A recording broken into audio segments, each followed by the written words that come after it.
Have you ever looked into a stranger's eyes and felt like you've known them for lifetimes? No words, no introductions, just an overwhelming sense of calm, as if your heart took a breath and said, "You're safe here." It's not luck. It's not coincidence. It's something far more mysterious. Something Carl Jung called synchronicity. Two souls vibrating at the same frequency, aligning at just the right moment. And if you stay with me until the very end of this video, you'll uncover a powerful truth that most people never realize about love, loss, and the real reason some connections shake us to the core. Let's begin. Chapter 1. Synchronicity. When souls remember each other. Have you ever met someone who didn't just catch your attention? They shifted something inside you? It wasn't about looks, status, or charm. It was deeper, like a soul echo. Jung called it synchronicity, a meaningful coincidence that isn't random, but destined. We think connections begin with logic, shared interests, timing, chemistry, but the deepest ones begin in stillness, in the energy field. That's why you can meet 100 people and feel nothing, then meet one and feel everything. It's not about the surface, it's about resonance. Like your soul is a piano, and they walk in and strike a key you didn't know existed. You don't fall in love with them. You fall in love with the version of yourself that awakens in their presence. Maybe they soften your walls. Maybe they challenge you. Maybe they mirror your deepest pain till you can't ignore it anymore.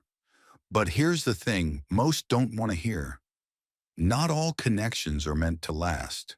Some people don't come to stay. They come to awaken. They're not your forever. They're your mirror, your storm, your spark.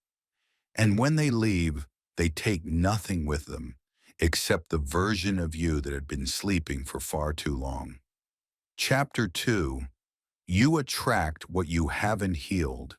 Jung once said, "Until you make the unconscious conscious, it will direct your life and you will call it fate." So let me ask you, why do you keep attracting the same kind of pain? Same heartbreak, same abandonment, different face, same pattern. It's not bad luck. It's your unhealed self choosing for you. We don't attract what we want. We attract what we are. More specifically, what still needs healing inside us. Carry wounds from childhood that whisper, "I'm not enough." You'll find someone who confirms that lie. Afraid of being abandoned? You'll fall for someone who always leaves. Unsure of your worth? You'll chase someone who makes you question it. And none of this is punishment. It's a curriculum. Every heartbreak is a lesson. Every broken bond is a classroom. They don't create your wounds. They expose them. Until you finally look in the mirror and say, "This isn't about them. This is about me." Because when you stop blaming and start listening, pain becomes your teacher, not your enemy. Chapter 3. Not all soulmates stay.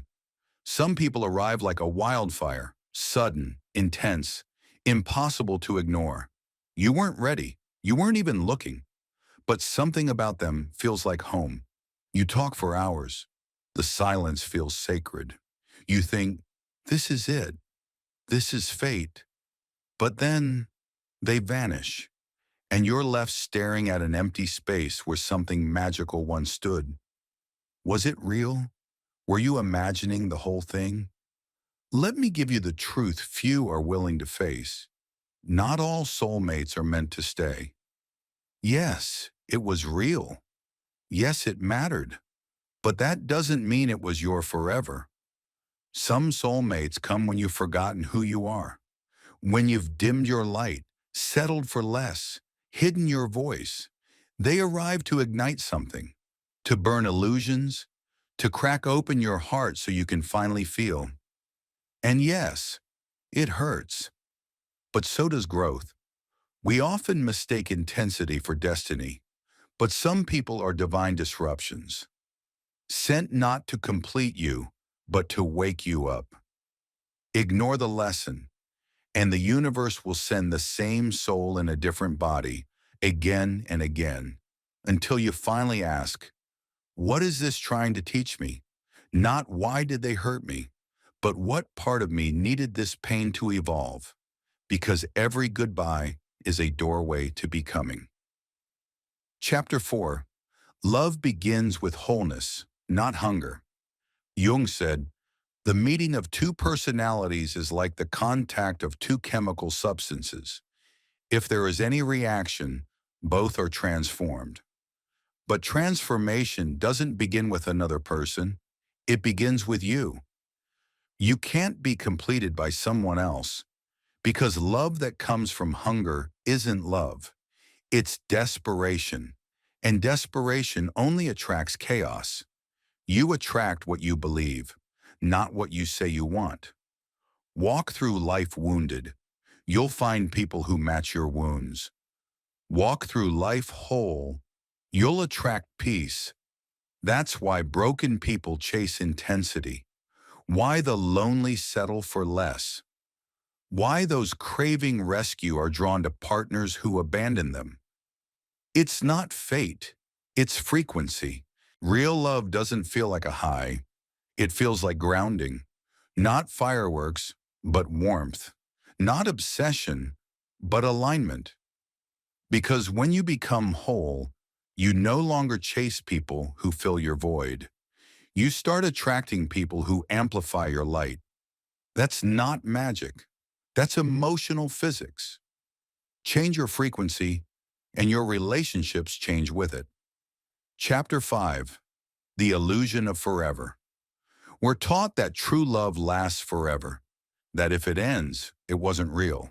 But life teaches something else. Not every soul is meant to stay, and that doesn't make the love any less sacred. Some souls teach us how to love. Others teach us how to let go. Some are mirrors. Some are warnings. But none of them are mistakes.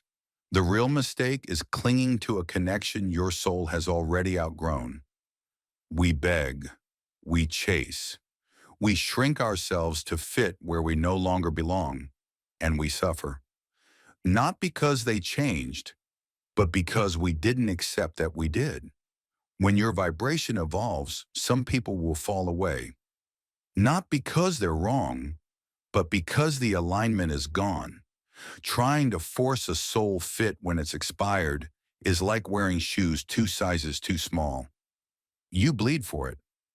Letting go isn't failure, it's growth. It's saying, thank you for the lesson. Now I rise. Because love was never supposed to be a prison. It was meant to be a portal. To freedom, to truth, to self. Chapter 6. The Mirror Never Lies. Jung said, everything that irritates us about others can lead us to an understanding of ourselves. What if the person who hurt you wasn't your enemy, but your mirror? Triggers aren't random. They're messages from your subconscious. They're the soul's way of saying, look here, this is where it still hurts. The person who ghosted you mirrored your fear of abandonment, the one who made you beg for love, reflected your belief that love must be earned. The emotionally unavailable one showed you your fear of true intimacy. These are not curses. They are calls to heal. You don't need closure from them. You need clarity within. Every soul is either reflecting your wholeness or your wounds, and both are sacred. Both lead you forward. You can keep running, jumping from one relationship to the next, blaming, escaping. But the mirror doesn't disappear. It simply changes faces until you finally stop. Look in that mirror and say, I'm ready. That's when the healing begins. Chapter 7. When Two Whole Souls Meet. There comes a moment, after all the pain, after all the lessons, when something shifts.